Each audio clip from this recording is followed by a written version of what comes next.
March 27 മലയാള ചലച്ചിത്ര ലോകത്തെ സംബന്ധിച്ചിടത്തോളം ഏറെ പ്രധാനപ്പെട്ടൊരു ദിവസമായിരുന്നു ഇന്നലെ.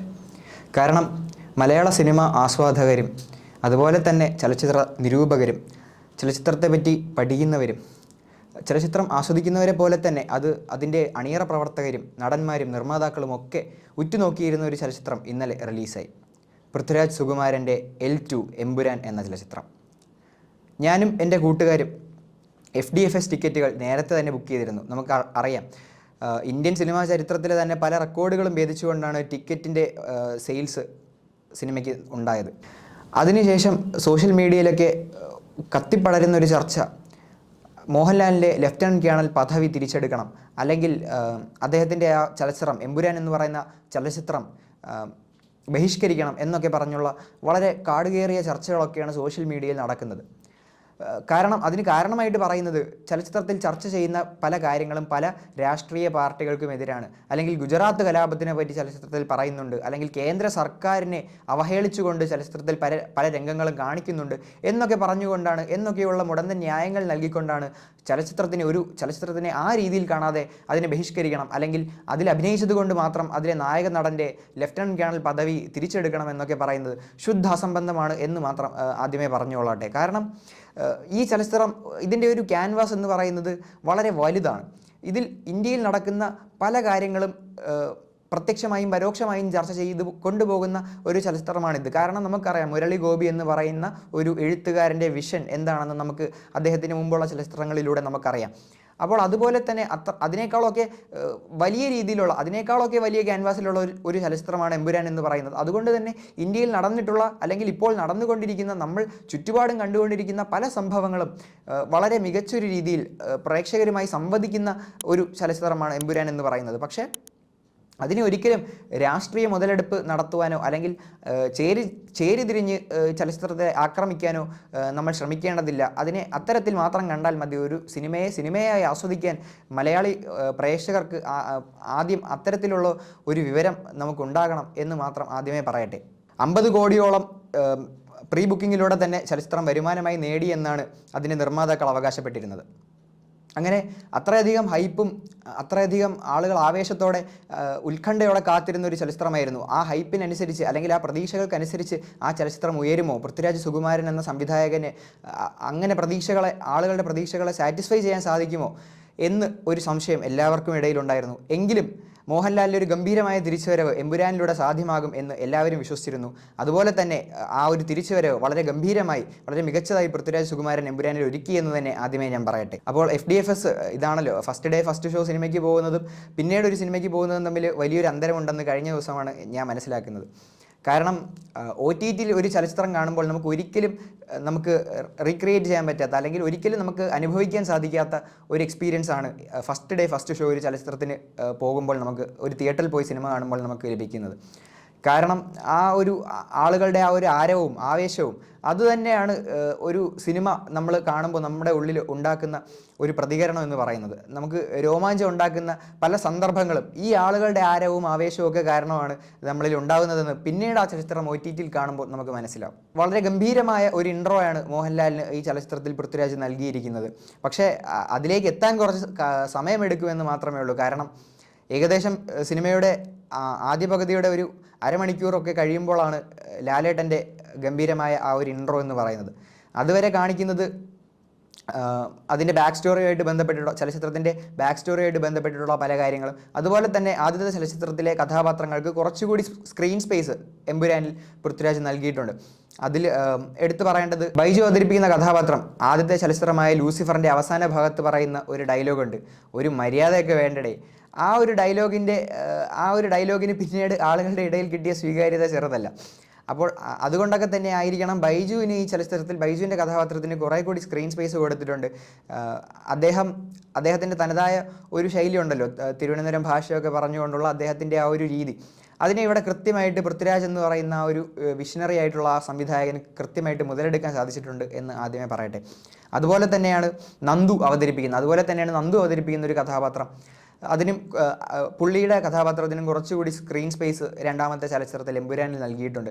അതുപോലെ ആദ്യത്തെ ചലച്ചിത്രത്തിൽ മികച്ച ഒരു സ്ത്രീ കഥാപാത്രമായിരുന്നു മഞ്ജു വാര്യരുടേത്. പക്ഷേ അതിന് രണ്ടാമത്തെ ചലച്ചിത്രമാകുമ്പോഴേക്കും മഞ്ജു വാര്യർക്കും കുറേ കൂടി ഒരു കേന്ദ്ര പ്രാതിനിധ്യം അല്ലെങ്കിൽ കുറേ കൂടി ചലച്ചിത്രത്തിൻ്റെ ഗതിയെ നിയന്ത്രിക്കുന്നതിൽ ഒരു പ്രാധാന്യം കൊടുത്തുകൊണ്ടാണ് എമ്പുരാൻ നിർമ്മിച്ചിരിക്കുന്നത്. അങ്ങനെ ആദ്യത്തെ ചലച്ചിത്രത്തിൽ നമ്മൾ കണ്ട് നമുക്ക് ഇഷ്ടപ്പെട്ട പരിചിതമായ പല കഥാപാത്രങ്ങൾക്കും ഒരു കുറേയും കൂടി അവർക്ക് സ്ക്രീനിൽ സമയം നൽകിക്കൊണ്ട് അവരുടെ കഥാപാത്രങ്ങൾക്ക് കുറച്ചുകൂടി മൂല്യം നൽകിക്കൊണ്ട് എമ്പുരാൻ ആദ്യത്തെ ഒരു അരമണിക്കൂർ കടന്നു പോവുകയാണ്. അതിനുശേഷമാണ് മോഹൻലാലിൻ്റെ ഞാൻ ആദ്യമേ പറഞ്ഞതുപോലെയുള്ള ഗംഭീരമായ നമ്മുടെ രോമം എഴുന്നേറ്റ് നിൽക്കുന്ന രീതിയിലുള്ള ഒരു ഇൻട്രോ എന്ന് വേണമെങ്കിൽ നമുക്ക് വിശേഷിപ്പിക്കാം. പക്ഷേ അവിടെ എനിക്ക് ഒരു പോരായ്മയായിട്ട് തോന്നിയത് ദീപക് ദേവിൻ്റെ ഒരു ബാക്ക്ഗ്രൗണ്ട് സ്കോറിനെ പറ്റി ഇവിടെ എടുത്തു പറയണം. കാരണം ദീപക് ദേവ് ചലച്ചിത്രത്തിൻ്റെ ആദ്യത്തെ അരമണിക്കൂറിൽ ഞാൻ ഈ പറഞ്ഞ ഈ ബാക്ക് സ്റ്റോറി നടക്കുന്ന ആ ഒരു സമയത്തൊക്കെ ദീപക് ദേവിൻ്റെ ബാക്ക്ഗ്രൗണ്ട് സ്കോർ വളരെ ബ്രില്യൻ്റ് ആയിരുന്നു, വളരെ മികച്ചതായിട്ട് എനിക്ക് തോന്നുന്നു. തമിഴിലെയോ അല്ലെങ്കിൽ ബോളിവുഡിലെയോ മറ്റ് സംഗീത സംവിധായകരോട് കിടപിടിക്കുന്ന രീതിയിലുള്ള അല്ലെങ്കിൽ അതിനേക്കാളൊക്കെ മികച്ചു നിൽക്കുന്ന ഒരു ബാക്ക്ഗ്രൗണ്ട് സ്കോറിങ് ആദ്യത്തെ അരമണിക്കൂറിൽ ദീപക് ദേവിന് നൽകാൻ കഴിഞ്ഞുവെങ്കിലും മോഹൻലാലിൻ്റെ ഈ ഒരു ഇൻട്രോ വരുന്ന സമയത്ത് എന്താണെന്നറിയില്ല, ദീപക് ദേവ് നൽകിയിരിക്കുന്ന ബാക്ക്ഗ്രൗണ്ട് സ്കോർ ഒട്ടും തന്നെ അതിന് യോജിക്കാതെ പോയി, അല്ലെങ്കിൽ അതിന് യാതൊരു രീതിയിലുള്ളൊരു ഇമ്പാക്റ്റും അവിടെ ഉണ്ടാക്കാൻ സാധിച്ചില്ല എന്ന് പറയേണ്ടിയിരിക്കുന്നു. പക്ഷേ വളരെ ആ ഇൻട്രോ സീനിൽ നമുക്ക് അത് കാണുമ്പോൾ തന്നെ നമുക്കറിയാം ആ സിനിമയുടെ സ്കെയിൽ എത്രത്തോളം വലുതാണ്, അല്ലെങ്കിൽ എത്രത്തോളം ഒരു എത്ര വലിയ രീതിയിലാണ് ആ ചലച്ചിത്രം അങ്ങനെ സങ്കല്പിച്ചിരിക്കുന്നത്. അതെങ്ങനെ മുരളി ഗോപി എന്ന് പറയുന്ന വളരെ ബ്രില്യൻ്റ് ആയ ഒരു എഴുത്തുകാരൻ്റെ തൂലികയിൽ നിന്ന് എത്ര വലിയൊരു ക്യാൻവാസിലാണ് ഈ ചലച്ചിത്രം പിറന്നിരിക്കുന്നത് എന്ന് ആ ഒരു ഇൻട്രോ സീനിലെ രംഗം, ആ ഒരു ഇൻട്രോ രംഗം, മോഹൻലാലിൻ്റെ ഇൻട്രോ രംഗം കാണുമ്പോൾ നമുക്ക് കൃത്യമായി മനസ്സിലാക്കാൻ സാധിക്കും. ആദ്യത്തെ ചലച്ചിത്രത്തിൻ്റെ അവസാനത്തിൽ സ്റ്റീഫൻ നെടുമ്പള്ളി എന്ന് പറയുന്ന ഒരു രാഷ്ട്രീയക്കാരനിൽ നിന്ന് മോഹൻലാൽ ശരിക്കും സ്റ്റീഫൻ നെടുമ്പള്ളി അല്ല, എബ്രഹാം ഖുറേഷി എന്ന് പറയുന്ന ഇൻ്റർനാഷണൽ ബന്ധമുള്ള അല്ലെങ്കിൽ അന്താരാഷ്ട്ര തലത്തിലെ ഒരു വലിയൊരു നെക്സസിൻ്റെ പ്രധാനപ്പെട്ട വ്യക്തിയാണ് എന്ന് പറഞ്ഞുകൊണ്ടാണ്, അല്ലെങ്കിൽ അത്തരത്തിലൊരു സൂചന നൽകിക്കൊണ്ടാണ് ആദ്യത്തെ ചലച്ചിത്രം അവസാനിക്കുന്നത്. പക്ഷേ രണ്ടാമത്തെ ചലച്ചിത്രം എമ്പുരാനിൽ എത്തുമ്പോൾ ഇവിടെ സ്റ്റീഫൻ നെടുമ്പള്ളി എന്ന് പറയുന്ന കഥാപാത്രത്തെക്കാൾ കൂടുതൽ ഇവിടെ ഈ ചലച്ചിത്രം പ്രാധാന്യം നൽകുന്നത് ഈ എബ്രഹാം ഖുറേഷി എന്ന് പറയുന്ന ആ കഥാപാത്രത്തെ പറ്റിയുള്ള കാര്യങ്ങൾക്കും ആ കഥാപാത്രത്തിൻ്റെ ഡെവലപ്മെൻറ്റിനും ഒക്കെയാണ്. പൃഥ്വിരാജ് സുകുമാരൻ ഈ ചലച്ചിത്രത്തിൻ്റെ സംവിധായകൻ തന്നെ നേരത്തെ പറഞ്ഞിട്ടുണ്ട്, ലൂസിഫറും അതുപോലെ തന്നെ ഇതിൻ്റെ മൂന്നാമത്തെ ചലച്ചിത്രം ഇനി വരാനിരിക്കുന്ന ലൂസിഫർ 3 ദ ബിഗിനിങ് എന്ന് പറയുന്ന ചലച്ചിത്രത്തിനും ഇടയിലുള്ള ഒരു ബ്രിഡ്ജ് അല്ലെങ്കിൽ ഒരു പാലം മാത്രമാണ് ലൂസിഫർ 2 എന്ന് പറയുന്ന ചലച്ചിത്രം. എന്നിട്ട് പോലും ഇത്രയും വലിയ ക്യാൻവാസിൽ ആ ചലച്ചിത്രം എടുക്കാൻ കാണിച്ച ആ ഒരു ആത്മാർത്ഥതയെ നമ്മളിവിടെ അഭിനന്ദിച്ചേ മതിയാകും. അപ്പോൾ സിനിമയുടെ മറ്റു വശങ്ങളെപ്പറ്റി പറയുകയാണെങ്കിൽ ഞാൻ നേരത്തെ പറഞ്ഞതുപോലെ പല കഥാപാത്രങ്ങൾക്കും കൂടുതൽ സ്ക്രീൻ സ്പേസ് നൽകിയിട്ടുണ്ട് എന്ന് പറയുമ്പോൾ അവിടെ ഒരു കുറ്റമായ ആളുകൾക്ക് തോന്നിയേക്കാവുന്ന, അല്ലെങ്കിൽ ഒരു നിരാശയായ ആളുകൾക്ക് പ്രേക്ഷകർക്ക് അല്ലെങ്കിൽ ആരാധകർക്ക് തോന്നിയേക്കാവുന്നത് മോഹൻലാലിൻ്റെ സ്ക്രീൻ സ്പേസ് കുറഞ്ഞു പോയി എന്നുള്ള ഒരു പരാതിയാണ്.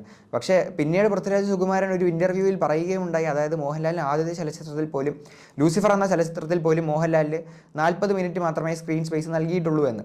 പക്ഷേ ഈ ചലച്ചിത്രം എത്തുമ്പോഴേക്കും ആ സ്ക്രീൻ സ്പേസിന് പോലും വലിയൊരു ഇമ്പാക്റ്റ് ഉണ്ടാക്കാൻ സാധിക്കാതെ പോയോ പലയിടങ്ങളിലും എന്ന് നമുക്ക് തോന്നിപ്പോകുന്ന പല രംഗങ്ങളും ചലച്ചിത്രത്തിൽ ഉണ്ടായിട്ടുണ്ട്. ചലച്ചിത്രം കഴിഞ്ഞിറങ്ങിയപ്പോഴാണ് എൻ്റെ മനസ്സിൽ വേറൊരു കാര്യം തോന്നിയത്.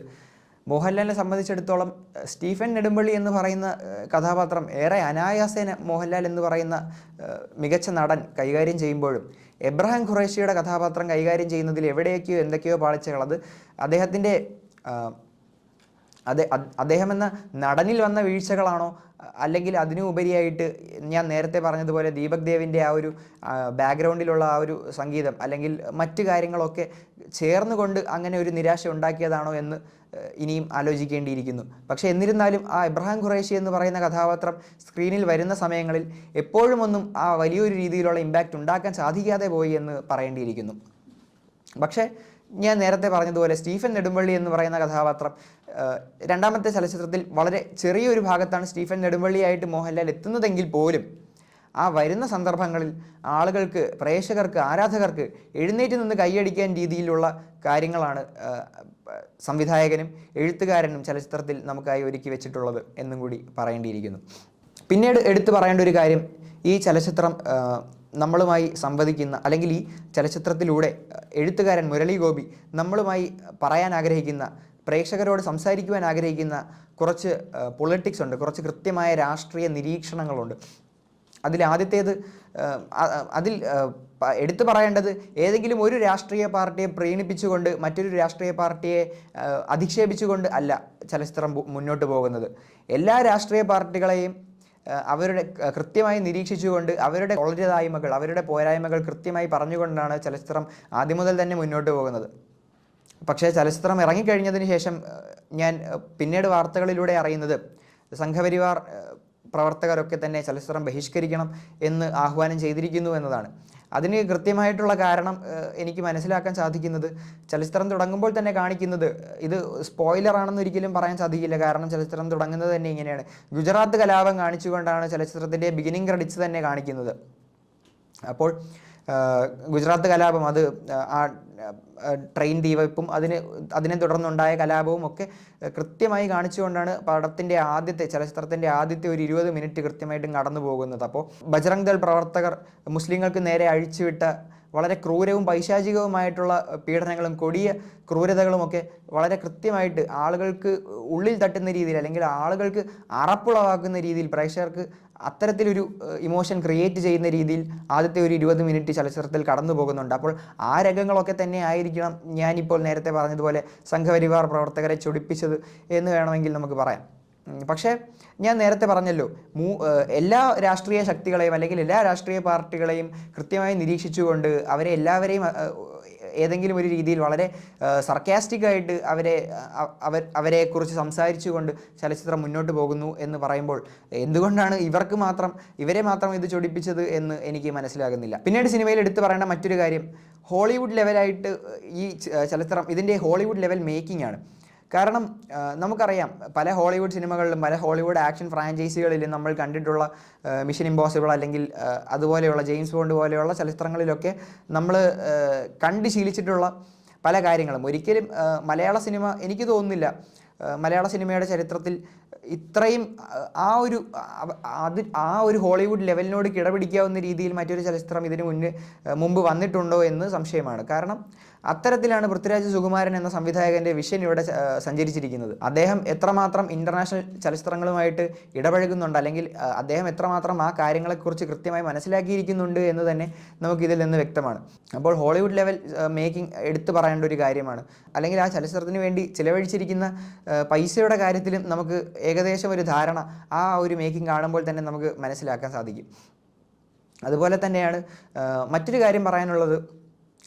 എന്നിരുന്നാലും ഈ ഹോളിവുഡ് ലെവൽ മേക്കിങ്ങും മോഹൻലാലിൻ്റെ ഒരു കൃത്യമായ ഒരു ഗംഭീരമായ ഒരു ഇൻട്രോ സീനും എല്ലാ കാര്യങ്ങളും ചേർന്ന് വന്നിട്ടും എന്തുകൊണ്ടോ ആദ്യത്തെ ചലച്ചിത്രം ലൂസിഫർ ഉണ്ടാക്കിയതുപോലെ ഉള്ള ഒരു ഇമ്പാക്റ്റ്, അല്ലെങ്കിൽ ഒരു ആളുകൾക്കിടയിൽ അത്തരത്തിലൊരു റിയാക്ഷൻ ഉണ്ടാക്കിയെടുക്കാൻ, അങ്ങനെ ഒരു ഉള്ളിൽ നിന്നൊരു അത്തരത്തിലൊരു ഇമോഷൻ ഉളവാക്കാൻ എന്തുകൊണ്ടോ ചലച്ചിത്രത്തിന് സാധിക്കാതെ പോയി എന്ന് പറയേണ്ടിയിരിക്കുന്നു. ഇപ്പോൾ ഞാൻ നേരത്തെ പറഞ്ഞു, ഫസ്റ്റ് ഡേ ഫസ്റ്റ് ഷോ ചലച്ചിത്രം കാണുമ്പോൾ ഉറപ്പായിട്ടും ആരാധകരുടെയൊക്കെ ആവേശവും അതിനോടൊക്കെ ചേർന്ന് നമ്മളും പ്രതികരിക്കും. പക്ഷേ പിന്നീട് ചലച്ചിത്രം കഴിഞ്ഞിറങ്ങി 2 ദിവസം കഴിഞ്ഞത് കാണുമ്പോഴോ, അല്ലെങ്കിൽ പിന്നീട് അത് പല നാളുകൾക്ക് ശേഷം അതിൻ്റെ ആദ്യത്തെ ഒരു ഇത് കെട്ടടങ്ങിയതിന് ശേഷം നമ്മൾ ആ ചലച്ചിത്രം കാണുമ്പോൾ പല സ്ഥലങ്ങളിലും നമുക്ക് പോരായ്മകൾ അനുഭവപ്പെടും.